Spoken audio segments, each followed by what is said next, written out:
രാത്രി മരവും മതിലോ എന്തൊക്കെയോ ബിൽഡിംഗ് ഒക്കെ വരുന്ന ശബ്ദമൊക്കെ ആയിട്ട്. ഒന്നുമില്ല, കിടക്കല്ലേ. ഒന്നായി കണ്ണിങ്ങ തുറന്നപ്പോത്തിന് വന്നതല്ലേ, അറിഞ്ഞില്ലല്ലോ വരുന്നുണ്ട് എന്നുള്ളതൊന്നും വിവരം അറിയില്ല. നമ്മൾ വാതിലടച്ച് കിടന്നില്ലേ, കുട്ടീനെ അടുത്ത് വെച്ച് കിടന്നില്ലേ, അടുത്ത് ഇങ്ങോട്ട് എത്തിയപ്പോൾ തന്നെ കിട്ടും ആ ഈ തലയിലൊക്കെ വീണ് ബേക്കോട്ട് ഇങ്ങനെ കട്ടിലിൻ്റെ കുട്ടിയും ചുമരടക്കം ബേക്കോട്ട് പോയി. ഇങ്ങനെ ബേക്കിലേക്കാണ് പോയത് ഞാൻ. ഇത്രയും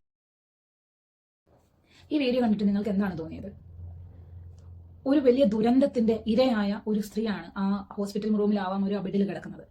സ്വന്തം കുഞ്ഞിനെ നഷ്ടപ്പെട്ട്, തന്റെ മാതാപിതാക്കളെ നഷ്ടപ്പെട്ട്, സ്വന്തം കൂര നഷ്ടപ്പെട്ട്, ഉടുതുണിക്ക് മറുതുണി പോലും ഇല്ലാത്ത ഒരവസ്ഥയിൽ ശാരീരികവും മാനസികവുമായിട്ട് തളർന്ന് തരിപ്പണമായി കിടക്കുന്ന ആ സ്ത്രീയുടെ അരികിലേക്ക് ഈ മാധ്യമ പ്രവർത്തകർ വടിയും കോലും കുത്തിപ്പിടിച്ചുകൊണ്ട് ചെന്നിട്ട് നിങ്ങൾക്ക് എന്താണ് സംഭവിച്ചത്, നിങ്ങൾ എങ്ങനെയാണ് ഒഴുകിപ്പോയത്, നിങ്ങളുടെ കൈ നൂർന്നു പോയോ മകൻ, അത് ഇതിങ്ങനെ പൊങ്ങിയാണോ പോയത്, തലേന് മേലെ കൂടിയാണോ കട്ടിൽ പോയത്, ഒഴുകിയാണോ പോയത്, എന്തൊക്കെ രീതിയിലുള്ള ക്വസ്റ്റ്യൻസ് ആണ് അവരോട് ചോദിക്കുന്നത്. അവർ എത്രമാത്രം തകർന്ന് തരിപ്പണമായിരിക്കുന്നതെന്ന് ചിലപ്പോൾ അവർക്ക് പോലും മനസ്സിലാവുന്നുണ്ടാവില്ല അവരുടെ മാനസിക അവസ്ഥ. നിങ്ങൾ മാധ്യമപ്രവർത്തകരാണ്. മാധ്യമപ്രവർത്തനം എന്താണെന്ന് ഞങ്ങൾ പറഞ്ഞു തരേണ്ട കാര്യമുണ്ടോ, അല്ലെങ്കിൽ പൊതുജനങ്ങൾ പറഞ്ഞു തരേണ്ട കാര്യമുണ്ടോ? ഏത് പ്രൊഫഷൻ ആണെങ്കിലും അതിനൊരു എത്തിക്സ് ഉണ്ടാവില്ലേ? ഒരു മനുഷ്യന്റെ സ്വകാര്യതയിലേക്ക് കടന്നു ചെന്നിട്ട് അതിനെ കുത്തി ചോദ്യങ്ങൾ ചോദിച്ച് മാനസികമായി തകർന്നിരിക്കുന്ന ആൾക്കാരെ വീണ്ടും അതിലും വലിയ ഷോക്കിലേക്ക് തള്ളിവിടുകയല്ലേ നിങ്ങൾ ചെയ്യുന്നത്? എനിക്ക് കണ്ടിട്ട് ഭയങ്കര സങ്കടം തോന്നി. അപ്പൊ ഞാൻ ചിന്തിച്ചത്, ഞാൻ നാളെ ഈ ഒരു അവസ്ഥയിൽ ഞാനാണെങ്കിൽ ഞാൻ എങ്ങനെയായിരിക്കും ഇതിനോട് പ്രതികരിക്കുക, അല്ലെങ്കിൽ എന്റെ അവസ്ഥ എന്തായിരിക്കും? അങ്ങനെ നമ്മൾ ചിന്തിക്കുമ്പോണ്ടല്ലോ, ഈ ഒരു ആ ക്വസ്റ്റ്യൻ ചോദിച്ചുകൊണ്ട് ചെല്ലുന്ന മാധ്യമ പ്രവർത്തകരെ ഉണ്ടല്ലോ, അവരുടെ ഏത് രീതിയിൽ പ്രതികരിക്കണമെന്ന് എനിക്ക് മനസ്സിലാവുന്നില്ല. ശരിയാണ്, ലോകം മുഴുവൻ ആകാംക്ഷ ഉറ്റുനോക്കിയിരിക്കുകയാണ്. ലോക മലയാളികൾ മുഴുവനും ന്യൂസ് ചാനലിന്റെ മുമ്പിലാണ്. ഞാനിപ്പോൾ TV ഓഫ് ചെയ്ത് വെച്ചതേ ഉള്ളൂ. ഞാൻ നോക്കിക്കൊണ്ടിരിക്കുകയാണ് എന്താണ് അവിടെ സംഭവിക്കുന്നത്. ദൈവം എത്ര പേര് രക്ഷപ്പെട്ടു, ആർമി അവിടെയുണ്ട്, പാലം നിർമ്മിച്ചുകൊണ്ടിരിക്കുമ്പോൾ നമ്മളിങ്ങനെ ആകാംക്ഷയോടെ കാത്തിരിക്കുവാണ്. അവിടുത്തെ അവസ്ഥ എന്താണെന്ന് അറിയാനാണ് ഞങ്ങൾ ന്യൂസ് കാണുന്നത്. അല്ലാതെ അവരുടെ ഇമോഷൻസിനെ വിറ്റ് നിങ്ങൾ ഉണ്ടാക്കുന്ന നിങ്ങളുടെ റേറ്റിംഗ് കാണാൻ വേണ്ടിയിട്ടോ, അല്ലെങ്കിൽ നിങ്ങൾക്ക് റേറ്റിംഗ് ഉണ്ടാക്കാനല്ല ഞങ്ങൾ ഇവിടെ ഇരിക്കുന്നത്. ഞങ്ങൾ അവിടുത്തെ അവസ്ഥ കാണുകയാണ്. നമുക്ക് അവസ്ഥ കണ്ടാൽ മതി, എന്താണ് അവിടെ സംഭവിക്കുന്നത്, ദുരന്തത്തിന്റെ ആഴം. പക്ഷെ അത് അവിടെ അനുഭവിച്ചുകൊണ്ടിരിക്കുന്ന അത്രയും തീവ്രതയോടുകൂടി ആ വേദന അനുഭവിച്ചുകൊണ്ടിരിക്കുന്ന ആൾക്കാരെ ചെന്ന് മാന്തി ചൊറിഞ്ഞിട്ട് അവരുടെ മാനസികാവസ്ഥ കൂടുതൽ വ്രണപ്പെടുത്തിക്കൊണ്ട് നിങ്ങൾ ഉണ്ടാക്കുന്ന ഈ റേറ്റിംഗ് എന്തിനു വേണ്ടിയിട്ടാണ്? നിങ്ങൾ ഏത് എത്തിക്സിലാണ് വിശ്വസിക്കുന്നത്?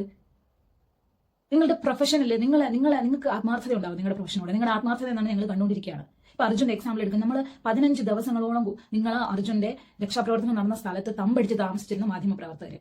ഇപ്പൊ അർജുനെ പറ്റി ഒരു കോളം വാർത്ത പോലും വരുന്നില്ലല്ലോ. അപ്പൊ നിങ്ങൾ എന്താണ് അവിടെ ചെയ്തുകൊണ്ടിരുന്നത്? ദുരന്തങ്ങളും അപകടങ്ങളും ഒക്കെ ആർക്ക് വേണമെങ്കിലും സംഭവിക്കാം. എനിക്ക് സംഭവിക്കാം, ഇത് കണ്ടുകൊണ്ടിരിക്കുന്ന നിങ്ങൾക്ക് സംഭവിക്കാം, ഈ ചോദ്യവും ഇതുമായിട്ട് നടക്കുന്ന ഇന്റർവ്യൂസുമായിട്ട് നടക്കുന്ന മാധ്യമ പ്രവർത്തകർക്ക് സംഭവിക്കാം. നമ്മൾക്ക് സംഭവിക്കുമ്പോൾ മാത്രമേ ആ സംഭവിക്കുന്ന പ്രശ്നങ്ങളുടെ അല്ലെങ്കിൽ അപകടങ്ങളുടെ ആഴവും പരപ്പും വ്യാപ്തിയും ഒക്കെ മനസ്സിലാവണമെങ്കിൽ അത് നമുക്ക് സംഭവിക്കണം. പിന്നെ വേറൊരു ഡയലോഗ് കൂടെ ഓർമ്മ വരുന്നുണ്ട്, വാത്സല്യ മൂവിയിലെ മമ്മൂട്ടി പറഞ്ഞ ഡയലോഗ്, മനുഷ്യനാവുക ആദ്യം പിന്നുണ്ടാക്കുക വിലയും നിലയും. അതുപോലെയാണ്, മനുഷ്യനാവും ആദ്യം, പിന്നെയാണ് മാധ്യമ പ്രവർത്തനങ്ങളും റേറ്റിംഗും പ്രശസ്തരാവലും കാര്യങ്ങളും ഒക്കെ.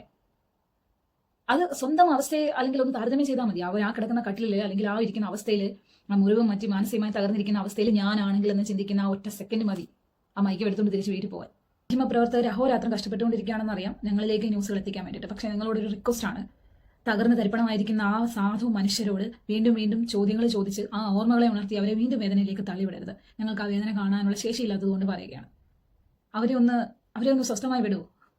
അവർക്ക് ഒരുപക്ഷെ ഒന്ന് കണ്ണടയ്ക്കാൻ കൂടി പറ്റുന്നുണ്ടാവില്ല, ഒന്നെങ്കിൽ ഒന്ന് സ്വസ്ഥത ഉണ്ടാവില്ല അവർക്ക്. പക്ഷേ ഒന്ന് ഡോക്ടർ അവരോട് പറയുന്നുണ്ടാവും നിങ്ങൾ റെസ്റ്റ് എടുക്കുന്നു, പക്ഷെ അവർക്കൊന്ന് കണ്ണടയ്ക്കാൻ പോലും പറ്റുന്നുണ്ടാവില്ല. ആ കണ്ണടയ്ക്കുമ്പോഴത്തേനും ആ ലേഡി പറയുന്നുണ്ട്, ആ ചൂളവിളി മാത്രമേ എനിക്ക് ഓർമ്മയുള്ളൂ, അത് മാത്രമാണ് കാതിലെന്ന്. നിങ്ങൾ ആലോചിക്കൂ, അവരെന്തുമാത്രം വേദനയിലൂടെയാണ് കടന്നു പോകുന്നത്. ദയവ് ചെയ്ത് ഞങ്ങളിലേക്ക് ആ വേദന ഒപ്പിയെടുത്ത് നിങ്ങൾ എത്തിക്കുമ്പോൾ അത് അവർക്കൊരു വേദനയായി തീരരുത് എന്നാണ്. ദുരന്തത്തിന്റെ കാഴ്ചകൾ ഞങ്ങൾ കണ്ടുകൊണ്ടിരിക്കുന്നു, അത് അതിഭയങ്കരമായ വേദനയുണ്ട്. പക്ഷെ വീണ്ടും വീണ്ടും അവരെ ഒന്നുകൂടി നിങ്ങൾ വേദനയിലേക്ക് ഞങ്ങൾക്ക് വേണ്ടി തള്ളിവിടരുത്. ഇമോഷൻസിനെ നിങ്ങൾ വിൽക്കരുത്, അത് മാത്രമാണ് എൻ്റെ റിക്വസ്റ്റ്.